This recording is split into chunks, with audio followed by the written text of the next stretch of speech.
ನೀವು ಬಿಟ್ಟರೆ ದಪ್ಪ ಆಗ್ತೀರಾ? ಈ ಒಂದು ಕ್ವಶನ್ಗೆ ಈಗ ಕನ್ಕ್ಲೂಷನ್.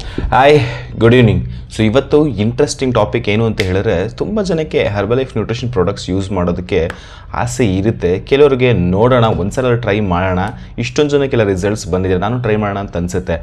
ಬಟ್ ಒಂದು ಡೌಟು ಹಾಗೆ ಉಳ್ಕೊಂಬಿಡುತ್ತೆ.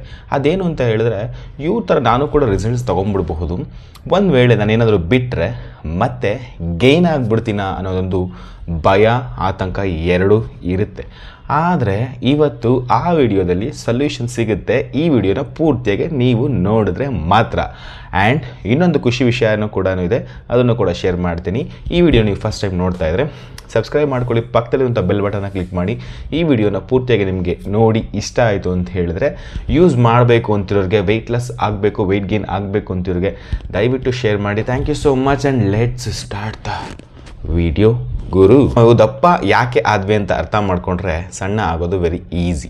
ಸೊ ನಮ್ಮ ಬಾಡಿ ಸಣ್ಣ ಇತ್ತು, ನಾವು ಸ್ಕೂಲ್ ಡೇಸ್, ಕಾಲೇಜ್ ಡೇಸ್ ಎಲ್ಲ ಟೈಮಲ್ಲೂ ಕೂಡ ಸಣ್ಣನೇ ಇತ್ತು. ಅನ್ಫಾರ್ಚುನೇಟ್ಲಿ ನಾವು ವರ್ಕಿಂಗ್ ಹೋಗಿ ಸ್ಟಾರ್ಟ್ ಮಾಡಿದ್ಮೇಲೋ, ಅಥವಾ ನಮಗೆ ಇನ್ಕಮ್ ಬರೋಕ್ಕೆ ಸ್ಟಾರ್ಟ್ ಮಾಡಿದ್ಮೇಲೋ, ಅಥವಾ ನಾವು ಮದುವೆ ಆದಮೇಲೆ ಅಥವಾ ಮಗು ಆದಮೇಲೆ ದಪ್ಪ ಆಗಿ ಸ್ಟಾರ್ಟ್ ಆದ್ವಿ. ಹೀಗೆ ಅಂದ್ಕೊಂಬಿಟ್ಟು ನಾವು ಸುಮ್ಮನೆ ಇದ್ಬಿಟ್ಟಿರ್ತೀವಿ, ರೈಟ್? ಬಟ್ ಅದಕ್ಕಿಂತ ಮುಂಚೆ ಸ್ಲಿಮ್ ಆ್ಯಂಡ್ ಫಿಟ್ ಆಗಿರ್ತೀವಿ. ಬಟ್ ಇದು ಸಿನಾರಿಯೋದಲ್ಲಿ ನಾವು ದಪ್ಪ ಆದ್ವಿ ಅಂತ ಅಂದ್ಕೊಳ್ಳೋಕ್ಕೆ ಸ್ಟಾರ್ಟ್ ಮಾಡ್ತೀವಿ. ಫಸ್ಟ್ ಆಫ್ ಆಲ್, ದಪ್ಪ ಆಗೋದಕ್ಕೆ ಮೇಜರ್ ರೀಸನ್ ಬೇರೆ ಏನೂ ಇಲ್ಲ, ಶುಗರ್ ಮ್ಯಾನೇಜ್ಮೆಂಟ್ ಅಷ್ಟೇ, ಇನ್ನೇನು ಇರೋಲ್ಲ. ಇದನ್ನು ಬಿಟ್ಟರೆ ಜೆನೆಟಿಕ್ಸ್ ಒಂದು ಸ್ವಲ್ಪ ಮ್ಯಾಟ್ರ್ ಆಗುತ್ತೆ.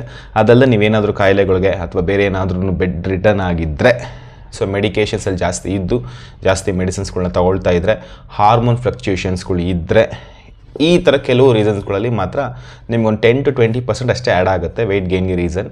ಬಟ್ 80% ನಮ್ಮ ಶುಗರ್ ಮ್ಯಾನೇಜ್ಮೆಂಟ್ ಮೇಲೆ ನಿಂತಿರುತ್ತೆ. ನಮ್ಮದು ವೆಯ್ಟ್, ಒಬೆಸಿಟಿ ಅಥವಾ ಅಂಡರ್ ವೆಯ್ಟ್ ಮತ್ತು ಓವರ್ ವೆಯ್ಟ್ ಎಲ್ಲನೂ ಕೂಡ ಶುಗರ್ ಮ್ಯಾನೇಜ್ಮೆಂಟ್ ಮತ್ತು ಇನ್ಸುಲಿನ್ ಮೇಲೆ ನಿಂತಿರುತ್ತೆ. ಇವತ್ತು ಇನ್ಸುಲಿನ್ ಟಾಪಿಕ್ ಬೇಡ, ಬಟ್ ನಾವು ವೆಯ್ಟ್ ಗೇನ್ ಆಗೋದಕ್ಕೆ ಮೇಜರ್ ರೀಸನ್ ಬಂದು ನಮ್ಮ ಬಾಡಿಗೆ ನಾವು ತಿನ್ನುವಂಥ ಫುಡ್ ಒಳಗಡೆ ಹೋಗಿ ಅದು ಎನರ್ಜಿಯಾಗಿ ಕನ್ವರ್ಟ್ ಆಗಿ ಅದು ರಿಲೀಸ್ ಆಗುವಂತಹ ಆ ಕ್ಯಾಲೋರಿ ಏನು ಎನರ್ಜಿ ಇರುತ್ತೋ ಅದು ನಮ್ಮ ಬಾಡಿ ಖರ್ಚು ಮಾಡಿ ಉಳಿದನ್ನು ಫ್ಯಾಟಾಗಿ ಕನ್ವರ್ಟ್ ಮಾಡಿ ನಮ್ಮ ಬಾಡಿನಲ್ಲೇ ಉಳಿಸುತ್ತೆ. ಇದು ಪ್ರೊಸೆಸ್ ಮಾಡುತ್ತೆ. ಯಾಕೆ ಉಳಿಸುತ್ತೆ ಅಂತ ಹೇಳಿದ್ರೆ, ನಾವು ಕೆಲಸ ಮಾಡೋದಕ್ಕಿಂತ ಜಾಸ್ತಿ ಊಟ ಮಾಡ್ತಿದ್ದೀವಿ ನಮ್ಮ ಬಾಡಿ. ಮೊದಲು ನಾವೆಲ್ಲ ಕಡೆ ಕೆಲಸ ಮಾಡೋಕ್ಕಾರೆ ಓಡಾಡ್ತಿದ್ವಿ, ಸೈಕಲ್ ಮಾಡ್ತಿದ್ವಿ, ಮತ್ತು ಫ್ರೀ ಟೈಮಲ್ಲಿ ಪಾರ್ಕಲ್ಲಿ ಆಟ ಆಡ್ತಿದ್ವಿ, ಮಕ್ಕಳ ಜೊತೆ ಟೈಮ್ ಸ್ಪೆಂಡ್ ಮಾಡ್ತಿದ್ವಿ, ಚೆನ್ನಾಗಿ ನಿದ್ದೆ ಮಾಡ್ತಿದ್ವಿ, ಸ್ಟ್ರೆಸ್ ಜಾಸ್ತಿ ಮಾಡ್ಕೊಳ್ತಿರ್ತಿಲ್ಲ, ಮತ್ತು ಎಲ್ಲದಕ್ಕೂ ನಡೆಯೋದಕ್ಕೆ ಜಾಸ್ತಿ ಪ್ರಿಫರ್ ಮಾಡ್ತೀವಿ. ಎಲ್ಲಾದರೂ ಭಾನುವಾರ ಶನಿವಾರ ಬಂತು ಅಂದರೆ ಟ್ರೆಕ್ಕಿಂಗ್ ಪ್ಲಾನ್ ಮಾಡ್ತಿದ್ವಿ, ಓಡಾಡ್ತಿದ್ವಿ ಜಾಸ್ತಿ, ಮತ್ತು ನಮ್ಗೆ ಎಷ್ಟು ಬೇಕಷ್ಟು ಊಟ ಮಾಡ್ತೀವಿ. ನಾವು ತಿನ್ನುವಂಥ ಫುಡ್ಡಲ್ಲೂ ಕೂಡ ಒಳ್ಳೆ ಪೌಷ್ಟಿಕಾಂಶತೆ ಸತ್ವ ಇರ್ತಿತ್ತು. ಅನ್ಫಾರ್ಚುನೇಟ್ ಇವಾಗ ಆ ಊಟದಲ್ಲಿ ಆ ಸತ್ವ ಖಂಡಿತ ಇಲ್ಲವೇ ಇಲ್ಲ. ಯಾಕಂದರೆ ಬೆಳೆಯೋ ವಿಧಾನ ಬೇರೆ, ಹೈಬ್ರಿಡ್ ಬೇರೆ, ಮತ್ತು ಅದು ಪ್ರಿಸರ್ವೇಟಿವ್ಸು, ಕೆಮಿಕಲ್ಸ್, ಒಂದಾ ಎರಡ ನಾವು ತಿಂತಿರೋಂಥದ್ದು ಆ್ಯಕ್ಚುಲಿ ಸ್ಲೋ ಪಾಯ್ಸನ್. ಅದು ತುಂಬ ಜನ ಸ್ಲೋ ಪಾಯ್ಸನ್ ಇದು ಅಂತ ಹೇಳ್ತಾರೆ. ನಿಮ್ಗೆ ಗೊತ್ತಿಲ್ಲ, ಸ್ಲೋ ಪಾಯ್ಸನ್ ನಾವು ತಿಂತಾ ಇರೋವಂತಹ ರೆಗ್ಯುಲರ್ ಫುಡ್ಸ್, ನೀರು, ಗಾಳಿ ಎಲ್ಲ ಸ್ಲೋ ಪಾಯ್ಸನ್ನೇ. ಅದೆಲ್ಲ ನಮಗೆ 2-3 ವರ್ಷದಲ್ಲಿ ಗೊತ್ತಾಗ್ಬಿಟ್ಟಿದೆ.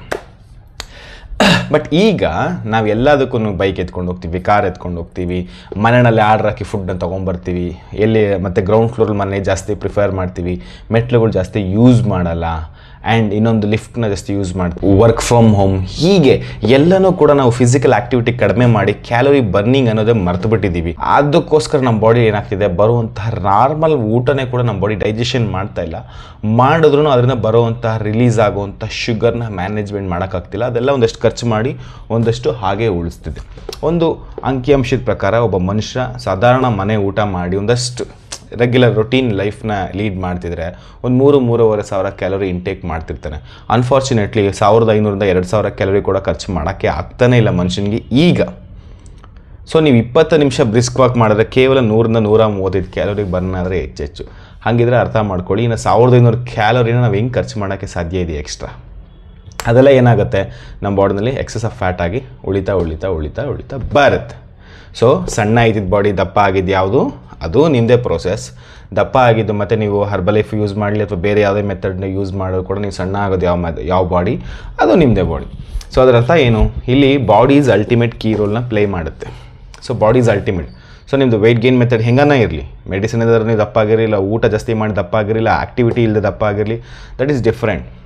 ಬಟ್ ಇಲ್ಲಿ ಮೇಜರ್ ಕಾಸ್ ಬರೋವಂಥದ್ದು, ಸೊ ನೀವು ದಪ್ಪ ಆಗಿದ್ದು ನಿಮ್ಮ ಬಾಡಿ, ಸಣ್ಣ ಇದ್ದಿದ್ದು ಬಾಡಿ ದಪ್ಪ ಆಗಿದ್ದು ನೀವೇ, ಮತ್ತು ಸಣ್ಣ ಆಗೋದಕ್ಕೆ ರೆಡಿ ಆಗೋದು ನಿಮ್ಮ ಬಾಡಿನೇ. ಅದನ್ನ ಮೈಂಟೈನ್ ಮಾಡೋದು ಕೂಡ ನಿಮ್ಮ ಬಾಡಿಗೆ ಗೊತ್ತಿರುತ್ತೆ. ನೋಡಿ, ನಿಮ್ಮ ಬಾಡಿ ಅಷ್ಟು ಅಲ್ಟಿಮೇಟ್ ಇನ್ಯಾವುದೂ ಇಲ್ಲ, ಅಷ್ಟು ಪವರ್ಫುಲ್ ನಮ್ಮದು ಬಾಡಿ. ರೈಟ್. ನಮ್ಮದು DNA ಈಗ ಫಾರೆನ್ಸಿಕಲ್ಲಿ ನಮ್ಮದು DNA ಚಿಕ್ಕ ಒಂದು ಫಿಂಗರ್ ಪ್ರಿಂಟ್ಸಲ್ಲಿ ನಮ್ಮ ಇಡೀ ಜಾತಕ ತೆಗಿತಾರೆ. ಹಾಗಿದ್ಮೇಲೆ ಒಂದು ಫಿಂಗರ್ ಪ್ರಿಂಟ್ಸ್ ಅಷ್ಟು ಮ್ಯಾಟರ್ ಆಗೋದಾದರೆ ಇಷ್ಟು ದೊಡ್ಡ ದೇಹ ಎಷ್ಟು ಮ್ಯಾಟರ್ ಆಗಲ್ಲ ಅಲ್ವಾ? Okay, no problem. Next coming to the point. ಈಗ ನೀವು ಹರ್ಬಲ್ ಲೈಫ್ನ ಸ್ಟಾರ್ಟ್ ಮಾಡಿ ಓಕೆ, ಒಂದು ತಿಂಗಳಿಗೆ ಒಂದು 2-3 kg ಅಥವಾ 3-4 kg ಹಿಂಗೆಲ್ಲ ವೆಯ್ಟ್ಲೆಸ್ ಎಲ್ಲ ಮಾಡ್ತೀರಾ, ಚೆನ್ನಾಗೂ ಆಗ್ತೀರಾ, ಫಿಟ್ ಆ್ಯಂಡ್ ಫೈನ್ ಆಗ್ತೀರಾ. ಸೊ ಈಗ ನೀವು ಬಿಟ್ಟರೆ ದಪ್ಪ ಆಗ್ತೀರಾ? ಈ ಒಂದು ಕ್ವಶನ್ಗೆ ಈಗ ಕನ್ಕ್ಲೂಷನ್ ಹೇಳೋದಾದರೆ, ನೀವು ಸ್ಟಾರ್ಟ್ ಮಾಡಿಸಿದ್ದು ಯಾರು? ಹರ್ಬಲ್ ಲೈಫ್ದು ಒಬ್ಬ ಕೋಚ್ ನಿಮಗೆ ಸ್ಟಾರ್ಟ್ ಮಾಡಿಸಿರ್ತಾನೆ. ಅದು ನಾನಾಗಿರ್ಬೋದು, ಬೇರೆ ಯಾರಾದರೂ ಪ್ರೊಫೆಷನಲ್ ಕೋಚ್. ನೆನ್ಪಿಟ್ಕೊಳ್ಳಿ, ಹರ್ಬಲ್ ಲೈಫ್ ಪ್ರಾಡಕ್ಟ್ಸ್ ಕೊಡೋರೆಲ್ಲ ಕೋಚ್ಕೊಳ್ಳಲ್ಲ, ಹರ್ಬಲ್ ಲೈಫ್ ಯೂಸ್ ಮಾಡೋರೆಲ್ಲ ಕೋಚ್ಕೊಳ್ಳಲ್ಲ. ಅವರು ಕನ್ಸ್ಯೂಮರ್ಸ್, ಅವರು ತಿನ್ನೋಕೆ ಹೋಗ್ತಿರೋಂಥವ್ರು. ಅವ್ರಿಗೆ ಯಾವ ರೀತಿ ಕೊಡಬೇಕು ಅದು ಗೊತ್ತಿರೋದು ಕೋಚಿಗೆ ಮಾತ್ರ ಗೊತ್ತಿರುತ್ತೆ. ಆ ಕೋಚ್ ಥರ ನೀವು ಪ್ರಾಡಕ್ಟ್ಸ್ ತೊಗೊಳ್ತಿದ್ರೆ ಮಾತ್ರ ನಾನು ಹೇಳ್ತಾ ಇರೋದು ಇದು ನಿಮಗೆ ಯೂಸ್ ಆಗುತ್ತೆ. ಪ್ರಾಡಕ್ಟ್ಸ್ ಸ್ಟಾರ್ಟ್ ಮಾಡಿಸಿದ್ದು ಕೋಚ್, ನಿಮಗೆ ವೆಯ್ಟ್ ಲಾಸ್ ಪ್ರೋಗ್ರಾಮ್ ಅಥವಾ ವೆಯ್ಟ್ ಗೇನ್ ಪ್ರೋಗ್ರಾಮ್ ಶುರು ಮಾಡಿಸಿದ್ದು ಕೋಚ್. ಸೊ ನಿಮಗೆ ಪ್ರತಿ ಸ್ಟೇಜಲ್ಲಿ ಕೂಡ ಹೆಲ್ಪ್ ಮಾಡ್ತಿರೋದು ಕೋಚ್. ಅದರ ಅರ್ಥ ನೀವು ಬಿಡಬೇಕಾದ್ರೂ ಕೂಡ ಅವರ ಅನುಮತಿ ಇಲ್ಲದೆ ಬಿಡೋ ಹಾಗಿಲ್ಲ. ಯಾಕೆ ಅಂತ ಹೇಳಿದ್ರೆ, ನೀವು ಐಡಿಯಲ್ ವೆಯ್ಟಿಗೆ ಬಂದಿದ್ದೀರಾ, ನಿಮ್ಮದು ಮಸಲ್ಸ್ ಪರ್ಸೆಂಟೇಜ್ ಕರೆಕ್ಟ್ ಆಗಿದೆಯಾ, ಫ್ಯಾಟ್ ಪರ್ಸೆಂಟೇಜ್ ಕರೆಕ್ಟ್ ಆಗಿದೆಯಾ, ಎಸ್ಪೆಷಲಿ ನಿಮ್ಮದು ಬಯಾಲಜಿಕಲ್ ಏಜ್ ಬರ್ತ್ ಏಜ್ಗೆ ಮ್ಯಾಚ್ ಆಗಿದೆಯಾ, BMI ಕರೆಕ್ಟ್ ಆಗಿದೆಯಾ, ಇದೆಲ್ಲನೂ ಕೂಡ ಮ್ಯಾಟರ್ ಆಗುತ್ತೆ. ಪೂರ್ತಿ ರಿಸಲ್ಟ್ಸ್ನ ತೊಗೊಳ್ಳಿ. ನೀವು SSLCನಲ್ಲಿ 6 ಸಬ್ಜೆಕ್ಟ್ ಇರುತ್ತೆ, ನೀವು ಇಂಗ್ಲೀಷಲ್ಲಿ ಫೇಲ್ ಆಗ್ತೀರ ಅಂತ ಅಂದ್ಕೊಳ್ಳಿ, ನಿಮಗೆ ಪಾಸ್ ಅಂತ ಕನ್ಸಿಡರ್ ಆಗಲ್ಲ. ಎಲ್ಲದರಲ್ಲೂ 90 ತೆಗೆದಿರ್ತೀರ, 25 ತೆಗೆದಿರ್ತೀರ ಇಂಗ್ಲೀಷ್ನಲ್ಲಿ. ಈಗ ನೀವು ಪಾಸಾ ಅಲ್ವಾ? ಒಂದು 2-3 ಸಬ್ಜೆಕ್ಟ್ ಫೇಲ್ ಆದರೆ ನೀವು ಎಷ್ಟು ರ್ಯಾಂಕ್ ತೆಗೆದು ದೊಡ್ಡ ಎಷ್ಟು ಟೋಟಲ್ ನಿಮಗೆ ಎಲ್ಲ ಮಾರ್ಕ್ಸ್ ತೆಗೆದು ಯಾವುದೋ ಒಂದು ಸಬ್ಜೆಕ್ಟ್ ಫೇಲ್ ಆದರೂ ಫೇಲೇ. ಅದರ್ಥ ನೀವು ಎಲ್ಲದರಲ್ಲೂ ಪಾಸ್ ಆಗಬೇಕು. ನೀವು ರ್ಯಾಂಕ್ ಹೊಡಿಬೇಕಂತೇನಿಲ್ಲ, ಅಟ್ಲೀಸ್ಟ್ ಎಲ್ಲದರಲ್ಲೂ ಪಾಸ್ ಆಗಿದ್ರೆ ಚೆಕ್ ಮಾಡಿ ಬಿಡಬಹುದು. It's your wish. ಸೊ ಹರ್ಬಲ್ ಲೈಫ್ನಲ್ಲಿ ಲೈಫನ್ನು ತೊಗೊಂಡ್ರು ಏನಾಗಲ್ಲ. ಯಾಕಂದ್ರೆ ನಾನು ಕೂಡ ಆಲ್ಮೋಸ್ಟ್ 7.5 years ತೊಗೊಳ್ತಿದ್ದೀನಿ. ಬಿಟ್ಟ ಮೇಲೆ ಕೂಡ ಏನೂ ಆಗಲ್ಲ. ಸೊ ಏನು ಪ್ರಾಬ್ಲಮ್ ಇಲ್ಲ. ನಮ್ಮ ರೆಗ್ಯುಲರ್ ಫುಡ್ನಲ್ಲಿ ಕೂಡ ಯೂಸ್ ಮಾಡ್ಬೋದು. It's up to you. So ಅದೆಲ್ಲ ನಮ್ಮ ಮೇಲೆ ಮ್ಯಾಟ್ರ್ ಆಗೋದು. ದಿನ ದೋಸೆ ತಿನ್ನೋದು ನನ್ನ ಇಷ್ಟ, ದಿನ ಚಿತ್ರಾನ್ನ ತಿನ್ನೋದು ನನ್ನ ಇಷ್ಟ, ದಿನ ಬಿರಿಯಾನಿ ತಿನ್ನೋದು ಕೂಡ ನನ್ನ ಇಷ್ಟನೇ, ದಿನ ಶೇಕ್ ಕುಡಿಯೋದು ಕೂಡ ನನ್ನ ಇಷ್ಟನೇ. ಬಟ್ ನೀವು ಬಿಡೋ ಅಂಥ ಟೈಮಲ್ಲಿ ನಿಮಗೆ ಪ್ರತಿಯೊಂದು ಸ್ಟೇಜು ಕೂಡ ಅರ್ಥ ಆಗಿರಬೇಕು. ನೀವು ಒಬ್ಬನೇ ನನ್ನ ಕಾರ್ನ ಯಾವನ ಹತ್ರ ಸರ್ವಿಸ್ ಬಿಡಲ್ಲ, ನನ್ನ ಕಾರ್ ನಾನೇ ಸರ್ವಿಸ್ ಮಾಡ್ಕೋತೀನಿ ಅಂತ ಹೇಳಿದ್ರೆ ನೀವು ಗಾಡಿ ಸರ್ವಿಸ್ ಮಾಡೋದನ್ನ ಕಲಿಬೇಕು. ಕರೆಕ್ಟ್ ಅಲ್ಲ? ಹಾಗೆ ನೀವು ಕ್ಯಾಲೋರಿ ಮ್ಯಾನೇಜ್ಮೆಂಟ್ನ ಕಲಿಬೇಕು. ನೆಕ್ಸ್ಟ್ ನ್ಯೂಟ್ರಿಷನ್ ಬಗ್ಗೆ ಕಲಿಬೇಕು. ಆ್ಯಂಡ್ ನೆಕ್ಸ್ಟ್ ಬಾಡಿನ ಹೇಗೆ ಪ್ರೊಟೆಕ್ಟ್ ಮಾಡೋದು ಅದನ್ನು ಕಲಿಬೇಕು. ಈ ಪ್ರೋಟೀನ್ ಎಷ್ಟು ಕೊಡಬೇಕು, ಕ್ಯಾಲ್ಸಿಯಂ ಎಷ್ಟು ಕೊಡಬೇಕು ಅಷ್ಟು ಮಾತ್ರ ಕಲಿತ್ರೆ ಸಾಕಾಗಲ್ಲ. ಯಾವ ಸ್ಟೇಜಲ್ಲಿ ಹೆಂಗೆ ಕೊಡಬೇಕು, ವೆಯ್ಟ್ ಗೇನ್ ಆದರೆ ಹೇಗೆ ಮೇಂಟೈನ್ ಮಾಡಬೇಕು, ಇದೆಲ್ಲ ಕಲಿಯಬೇಕು ಅಂತ ಹೇಳಿದ್ರೆ ನೀವು ಥ್ರೂಔಟ್ ವೆಯ್ಟ್ ಲಾಸ್ ಜರ್ನಿ ಪೂರ್ತಿ ನಿಮ್ಮ ಕೋಚ್ ಜೊತೆ ಇದ್ದು ಅವ್ರದ್ದು ನ್ಯೂಟ್ರಿಷನ್ ಕ್ಲಬ್ ಇರುತ್ತೆ. ಅದು ಫಿಸಿಕಲ್ ಅಥವಾ ವರ್ಚುವಲ್ ಅಥವಾ ಝೂಮ್ ಮುಖಾಂತರ ಇರುತ್ತೆ. ಸೊ ಅಲ್ಲಿ ಕೂತು ನೀವು ಕಲ್ತಿದ್ರೆ ನಿಮ್ಗೆ ಎಲ್ಲದ್ರ ಬಗ್ಗೆ ಒಂದಷ್ಟು ಐಡಿಯಾಸ್ ಇರುತ್ತೆ. ಆ ಐಡಿಯಾ ನಿಮ್ಮನ್ನು ಕೊನೆಯವರು ಕಾಪಾಡುತ್ತೆ. ಸೊ ಸಣ್ಣ ಆಗಿದ್ದ ಬಾಡಿ ದಪ್ಪ ಆಗೋದು ನಿಮ್ಮದೇ, ದಪ್ಪ ಆಗಿದ್ದ ಬಾಡಿ ಸಣ್ಣ ಆಗೋದು ನಿಮ್ಮ ಬಾಡಿನೇ, ಸಣ್ಣ ಆದಮೇಲೆ ಲೈಫ್ ಲಾಂಗ್ ಮೈಂಟೈನ್ ಮಾಡೋದು ಕೂಡ ನಿಮ್ಮ ಬಾಡಿನೇ. ಆದರೆ ಅದಕ್ಕೆ ಟ್ರೈನ್ ಮಾಡಬೇಕು. ಆ ಟ್ರೈನಿಂಗ್ ಇಟ್ಸ್ ವೆರಿ ಇಂಪಾರ್ಟೆಂಟ್. ನಾಯಿ ಮರಿನ ತಂದಿದ್ದ ದಿವಸ ಸ್ವಲ್ಪ ಟ್ರೈನಪ್ ಶುರು ಮಾಡಿದ್ರೆ ಅದು ಕರೆಕ್ಟಾಗಿ ಏನೇನು ಕೆಲಸ ಎಲ್ಲೆಲ್ಲಿ ಮಾಡಬೇಕು ಅಲ್ಲೇ ಮಾಡುತ್ತೆ. ನೀವು ಟ್ರೈನಪ್ ಮಾಡಿ ಬರೀ ಫುಡ್ ಆಗ್ತಾ ಇದ್ದೀರಾ ಅಂತ ಹೇಳಿದ್ರೆ ಅದು ನಿಮ್ಮ ತೊಡೆ ಮೇಲೆ ಬಂದು ಮಾಡಿಬಿಡುತ್ತೆ. ಕರೆಕ್ಟ್ ಅಲ್ಲ? ಸೊ ಎಲ್ಲನೂ ಕೂಡ ಟ್ರೈನಪ್. ನಾಯಿ ಮರಿ ಹೆಂಗೆ ಟ್ರೈನಪ್ ಮಾಡಬೇಕು, ನಮ್ಮ ಬಾಡಿಗೂ ಹಾಗೆ ಟ್ರೈನಪ್ ಮಾಡಬೇಕು. ಹಾಗೆ ಮಾಡುವಂಥದ್ದು ಕೋಚ್ ಒಂದು ಸಿಸ್ಟಮ್.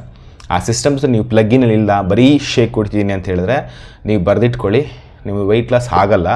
ಆದರೂ ಅದನ್ನು ನೀವು ಲೈಫ್ ಲಾಂಗ್ ಮೇಂಟೈನ್ ಮಾಡೋಕ್ಕಾಗಲ್ಲ. That's all. ಈಗ ಕೊನೆಯ ವಿಷಯ ಏನು ಅಂತ ಹೇಳಿದ್ರೆ, ಸೊ ನಾಗರಬಾವಿ, ಚಂದ್ರಾಲಬೆಟ್ ಮತ್ತು ಮಾಗಡಿ ರೋಡು, ಕೆಂಗೇರಿ ಈ ಸುತ್ತಮುತ್ತ ಭಾಗದಲ್ಲಿರುವಂಥವ್ರಿಗೆ ಹೊಸ nutrition club, residential nutrition club. ತುಂಬ ಜನಕ್ಕೆ ರೆಸಿಡೆನ್ಷಿಯಲ್ ನ್ಯೂಟ್ರಿಷನ್ ಕ್ಲಬ್ ಇಷ್ಟ. ಬಿಕಾಸ್ ಮನೆ ವಾತಾವರಣ ಬೇಕು, ಆರಾಮಾಗೆ ಕೂತ್ಕೊಂಡು ಕೋಚ್ ಹೇಳಿದ್ನ ಫಾಲೋ ಮಾಡೋದಕ್ಕೆ ಆಸೆ ಇರುತ್ತೆ.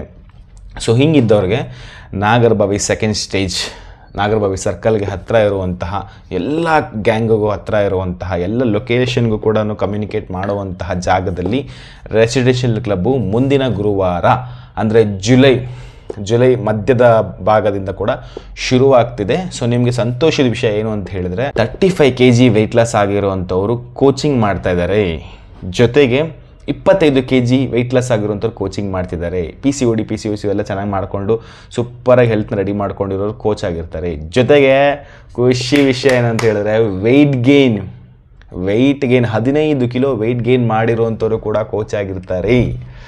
ಸೊ ಇಂಟ್ರಡಕ್ಷನ್ ಆಫರ್ ಪ್ರಕಾರ ಯಾರ್ಯಾರಿಗೆ ಇಂಟ್ರೆಸ್ಟೆಡ್ ಇದೆಯೋ ಅವ್ರಿಗೆ ಈ 3 ತಿಂಗಳು ಅಂದರೆ ಜುಲೈ ಆಗಸ್ಟ್ ಸೆಪ್ಟೆಂಬರ್ ಈ 3 ತಿಂಗಳು ಈ ಮಳೆಗಾಲ ಮುಗಿಯೋವರೆಗೂ ಕೂಡ ಸೊ ನಿಮಗೆ ಕಾಂಪ್ಲಿಮೆಂಟ್ರಿ ಶೇಕ್ ಮತ್ತು ಅಫ್ರೆಶ್ ಇರುತ್ತೆ. ಜೊತೆಗೆ ನಿಮ್ಮ ಬಾಡಿ ಫ್ಯಾಟ್ ಅನಾಲಿಸಿಸ್ ಕೂಡ ಕಾಂಪ್ಲಿಮೆಂಟ್ರಿ ಆಗಿರುತ್ತೆ. ಈ ಒಂದು ಆಫರ್ನ ಕಳ್ಕೊಬೇಡಿ. ಸೊ ನಿಮಗೆ ನಾಗರಬಾವಿಗೆ ಬಂದು ಕೂಡ ತೊಗೋಬಹುದು, ಇಲ್ಲ ನಾನು ನಾಗರಬಾವಿ ತುಂಬ ದೂರ ಆಗುತ್ತೆ ಬಟ್ ಒಂದು ಸಲ ಬರ್ತೀನಿ ಅಂದ್ರೂ ಕೂಡ ಸೊ ನಿಮಗೆ ಮನೆಗೆ ಪ್ರಾಡಕ್ಟ್ಸ್ನ ಕೊಟ್ಟು ಸೊ ನಿಮಗೆ ಆನ್ಲೈನ್ ಮುಖಾಂತರ ಕೋಚಿಂಗ್ ಸಹ ಸಿಗುತ್ತೆ, ಪರ್ಸನಲೈಸ್ ಕೋಚಿಂಗ್ ಕೂಡ ಸಿಗುತ್ತೆ. ಈ ಒಂದು ಆಫರ್ನ ಕಳ್ಕೊಬೇಡಿ. ಇದಕ್ಕೆ ಎನ್ರೋಲ್ ಆಗಬೇಕಂತ ಹೇಳಿದ್ರೆ ಕೆಳಗಡೆ ಡಿಸ್ಪ್ಲೇಯಲ್ಲಿ ನಂಬರ್ ಇರುತ್ತೆ, ಖಂಡಿತ ಕಾಂಟ್ಯಾಕ್ಟ್ ಮಾಡಿ.